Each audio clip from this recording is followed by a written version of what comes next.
Welcome back to your daily basketball recap. My name is Levi Jacob, and today I just want to jump right into it. To start, just a piece of news from the last week. A group of investors has agreed to buy the Portland Trailblazers. I want to say it was somewhere in the 4 billions, I want to say, which is a very good amount of money, very large amount of money, comparatively to the Lakers. The Lakers were sold for a lot more. So, I mean, it's obvious. It just kind of goes with the nature of the big market versus, LA versus Portland.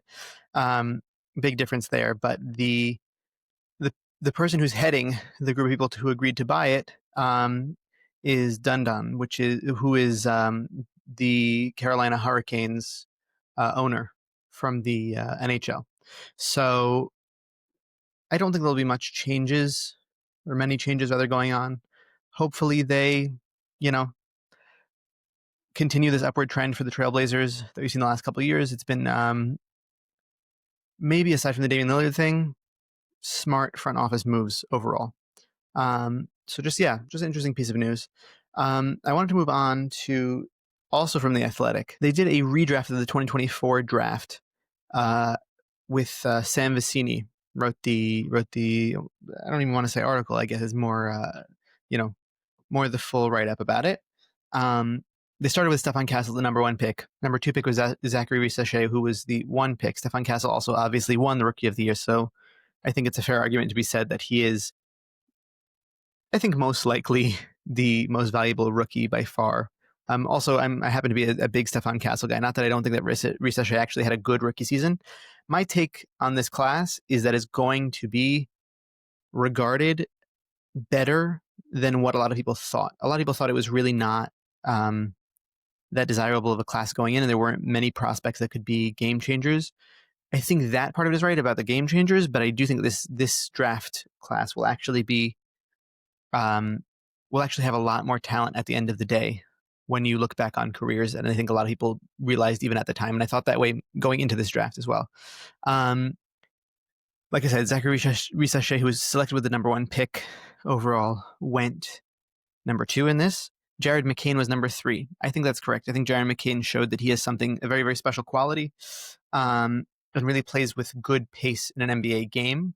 And when they had a lot of injuries for the 76ers, he took over and was really actually able to be a primary player for them, ball handler as well. Like it was impressive. It was impressive to watch. And I'm excited to see him in year 2, what that's going to look like after his injury, and his return time from his injury. Number 4 was Reed Sheppard.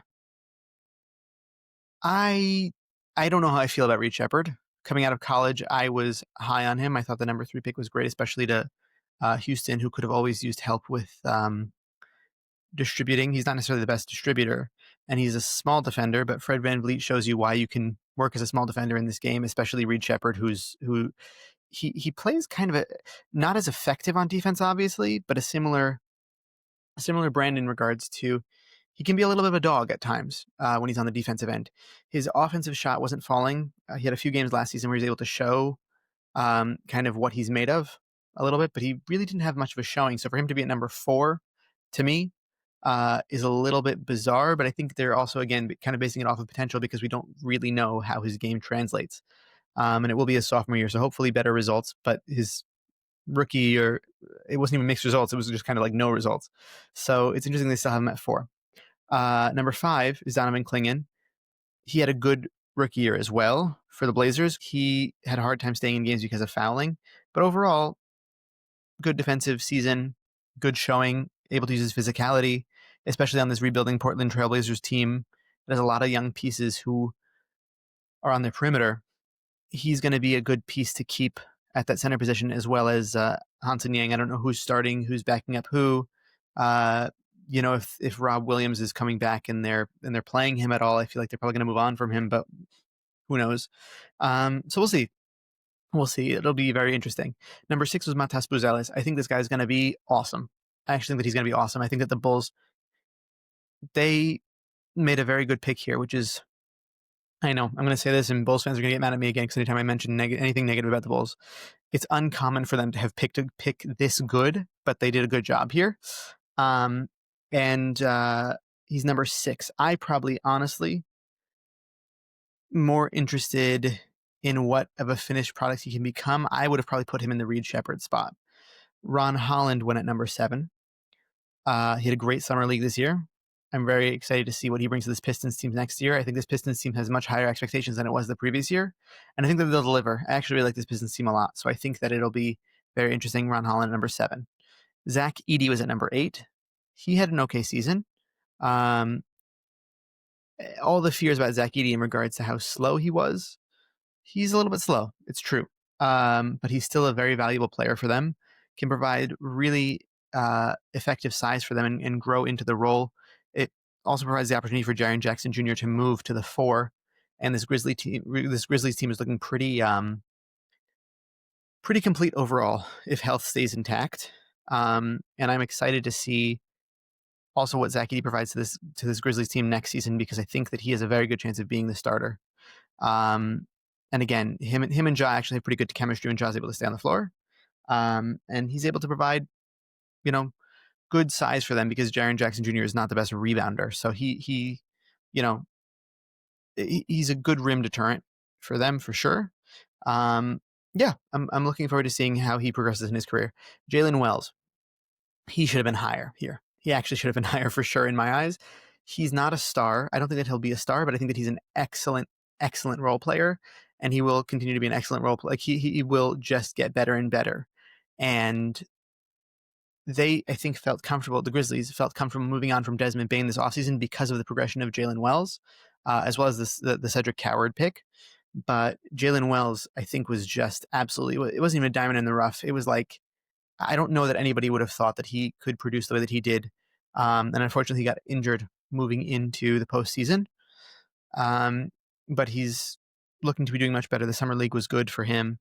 Looked to just move a little bit more with pace, a little bit more. His decision making has gotten better as well. So I'm looking forward to this season for the Grizzlies, as I said. At number 9, though, I actually would have had him.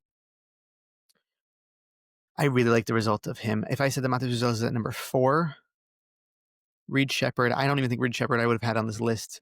No, I shouldn't say that. I think that Reed Shepherd, I'll give the ranking at the end. That's what we'll do. Kel'el Ware was number 10.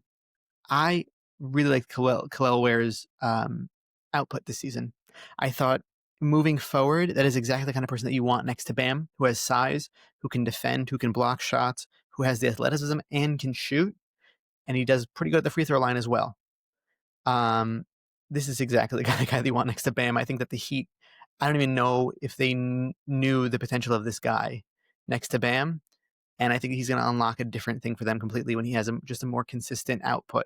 Also a great rebounder. I'm very, very excited for this guy, for Kel'el Ware. I actually think that I would put him higher as well.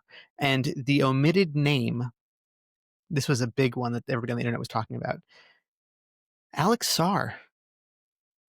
I think that he really should have been on this list. I think that if Reed Shepherd's on this list, Alex Sarr should have been on this list. He's a very interesting prospect as far as his defense. I know he doesn't want to play the 5, so he prefers to play the 4 or whatever nonsense, coming out of even last year's draft was going on. I think that he could really genuinely be, and people are going to be all up and down about this comment, I think he could be a modern day Serge Ibaka. The inconsistency included in that, to be clear. But I think his defensive prowess is pretty good. I like it. I really do like it. The size is there. The athleticism is there. And just the instincts are very good. And you don't usually see that translate immediately. And in his first year, he was the number 2 pick to the Wizards. I liked it. I really liked what I was seeing. So I think that he should definitely be on this list. My list would go like this. Stephon Castle at 1, Zachary Sachet and Jared McCain. I think that that's the correct top 3. I would have Matas Buzelis. Then I would have probably Klingon. I would put in there Kel'el after Klingon. I'm excited to see what Ron Holland brings to the table this season, but I wanna put after Klingon. I would put Kel'el. I would actually put Jalen Wells. Then I would put Klingon. Then I would put Ron Holland. And I would then put Alex Sarr, and Edie would not. He would be number 11 on this list. Not that I don't like Edie. I just think that Sarr has showed me a little bit more from a player of that size with the versatility moving forward into what his future skill set could be. And I think his ceiling and how he can affect the team might be a little bit higher. I don't like 7'4" players who, as a rookie, as the youngest they'll ever be, are as slow as he is. I think it just really limits your team's ability of what they can do with you. So that's just my 2 cents. Not that anybody asked for it, but that's just my take on the on this 2024 redraft. The last thing I want to talk about today is the fact that the NBA announced their watch guide for the 2025-2026 NBA season. Okay, it goes like this: Sunday, ABC, NBC, and Peacock, because NBC and Peacock go together. Monday night, Peacock. Tuesday night, NBC and Peacock. Oh, I guess it doesn't go together. That's so weird because it isn't on NBC. Wednesday night, I guess football. Wednesday night, ESPN. Thursday night is Amazon Prime. Cool. That's new. Friday, Prime and ESPN. Saturday is Prime and ABC. Here is my take on this, and not that anybody, again, asked for this part of the opinion in particular. My take is, why are they doing this? I understand that money is involved. Obviously, I know why, but it's so frustrating as an NBA fan that I'm spread over so many different mediums. And, I know that there's a lot of versions of this over across a lot of different entertainment platforms. I know for UFC and WWE also, they're doing this kind of thing where, different events are being held on different services.